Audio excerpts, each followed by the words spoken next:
Alright, so hey everyone, today I want to take a look at a hat in time and its dead zones. So, to start with the camera, the camera uses a rectangular dead zone shape, and horizontally it's about 25%, so you can see the camera begins rotating once I move that far. And vertically, it's about 20%.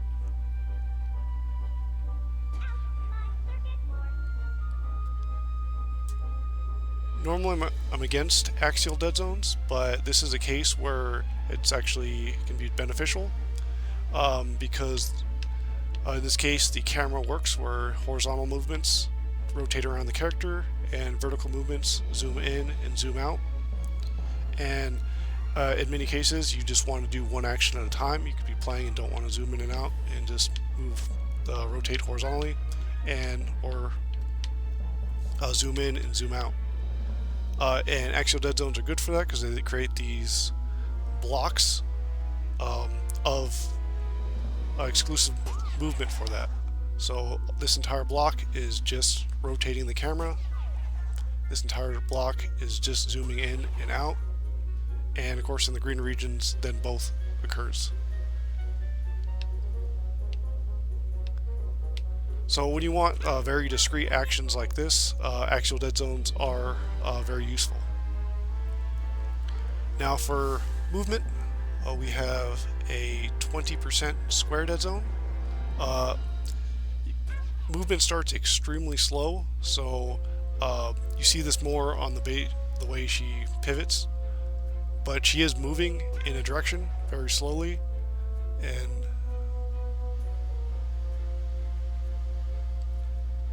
being a square dead zone restricts diagonal movement, so you can see I can make these bobbing motions, and Hat Kid will move perfectly left and right in this case,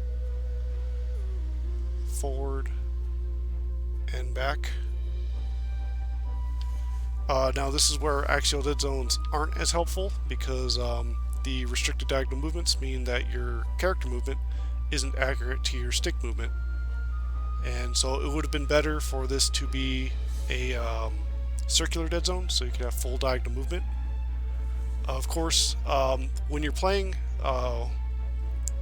even though there's quite a bit of restricted diagonal movement here, since most times you'll be pushing the stick fully, you have quite a large arc range of diagonal movement, and that mitigates this issue a bit. You see these are what restricted ranges, and you have these entire diagonal sections to work with. But this becomes more noticeable with smaller movements, especially right around the dead zone. You see I can trace right around the dead zone, and the accessible diagonals are very scrunched. And it lets you do silly things like this, but it would have been better to have circular dead zones just so that your stick input is translated more directly. This threshold right here, indicated by this black line, is the dive threshold. So in this game, the right trigger has you both crawl and dive, and it distinguishes which one to do based on how far your stick is pointing. So if it's within this range, you crawl, and if it's above this range, you dive. And you can see this threshold is kind of flat in these axial regions, and a perfect circle or quarter circle in these diagonal regions, and that's showing that this threshold is set up like radially, and you would see it actually become a perfect circle if the movement dead zone was 0. It's this shape because it's being built on top of this axial dead zone, and that's warping it into its kind of square shape. But that about covers it. Thanks for watching, and have a good rest of your day.